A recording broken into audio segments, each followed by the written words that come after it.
এখনই আমার বাড়িতে বেরিয়ে যাও, যাও।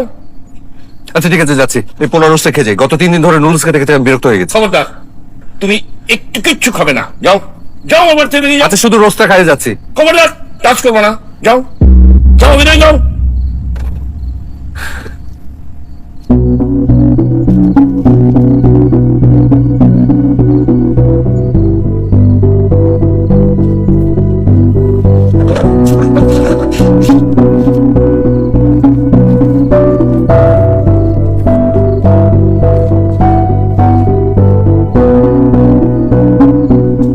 কি হলো?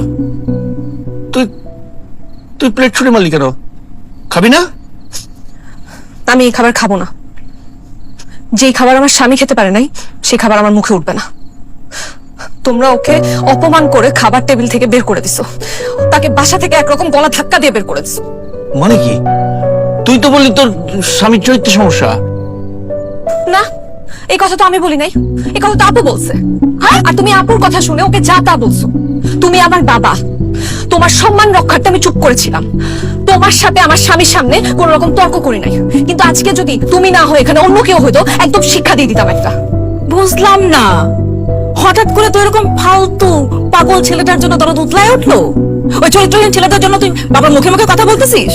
আপু, আমার স্বামী বাচাল, পাগল, মাথা মোটা, এগুলো সব ঠিক আছে, কিন্তু ওর চরিত্রে কোনো সমস্যা নাই। ও তাই? তাহলে তুই যে বললি যে পাশের বাসা সাবিলা ভাবিকে সে নীলপরি বলে, আজকে তো চোখের সামনে দেখলি যে জুলেখা খালাকে সে নীলপরি বললো। আমি এটাও শুনেছি যে অফিসের কলিগদেরকে তো সে সেম কথা বলে। কেন বলে? এর কোনো জবাব আছে? আমি জানি তো কোনো জবাব নাই, কারণ তুই নিজেও জানিস যে ওর চরিত্রে সমস্যা আছে। হ্যাঁ, ওর সমস্যা আছে, কিন্তু সেটা ওর চরিত্রে না, ওর মনে সমস্যা। ওর মনটা বাচ্চাদের মতো সহজ সরল। ও ভাবে পৃথিবীর সব মেয়েরাই সুন্দর, পৃথিবীতে নাকি কোনো অসুন্দর মেয়ে নাই। ওর কাছে পৃথিবীর সব মেয়েরা নীলপরি। ও তো কেটে বসে, তাই না? ও উল্টা পাল্টা একটা বুঝাই দিল আর তুই সেটা বুঝে গেলি। হ্যাঁ, বুঝে গেছি। এর কারণ আছে, কারণ ওর মাকেও মাঝে মাঝে নীলপরি বলে। জিজ্ঞেস করো, বিশ্বাস না হলে মাকে জিজ্ঞেস করো। এখন বলো, কি কারণে ও মাকে নীলপরি বলে? ওকে ঠিক আছে, আমি মানলাম, সবকিছু মানলাম। তোর যদি তোর স্বামীর প্রতি এত টান, এত বিশ্বাস, এত ভালোবাসা, তাহলে তার সাথে ঝগড়া করিস কেন? তুই রানাকে সব বলতে পারিস, যা ইচ্ছা তাই বলতে পারবি, আর আমরা বললে দোষ হয়ে যায় না? অবশ্যই দোষ। আমি ওকে যা ইচ্ছা তা বলতে পারবো, আমি ওকে গালি দিব, মারবো, যা ইচ্ছা তা করবো, কারণ ও আমার স্বামী, এটা শুধু আমার অধিকার।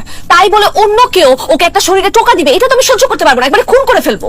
স্বামীর প্রতি যদি এত প্রেম, এত ভালোবাসা, এত বিশ্বাস, তাহলে মাঝে মাঝে ঝগড়া করে এখানে আসিস কেন? এসব কি নাটক? নাটক অবশ্যই। আরে নাটক করে আমি দুইটা কারণে।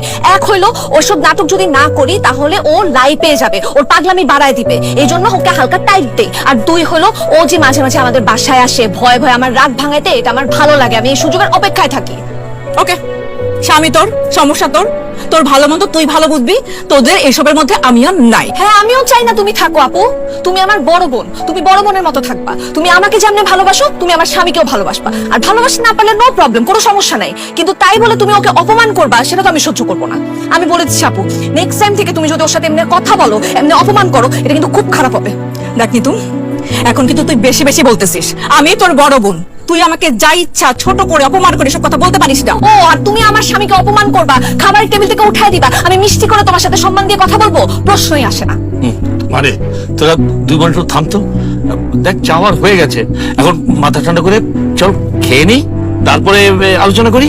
না বাবা, যেই খাবার আমার স্বামী খেতে পারে নাই সেই খাবার আমার মুখে উঠবে না, এই খাবার আমার জন্য হারাম। দেখ, তুই কিন্তু একটু বেশি বাড়াবাড়ি করতেছিস, উল্টা পাল্টা করতেছিস, বেয়াদবি করতেছিস, বাবা মার সামনে বেহায়ের মতো স্বামী স্বামী করতেছিস। হ্যাঁ, কারণ এরকম পাগল স্বামী সবার কপালে জুটে না। আমি ওকে বললেও হাসতে হাসতে আগুনে ছাদ দিতে একটা বারও ভাববে না।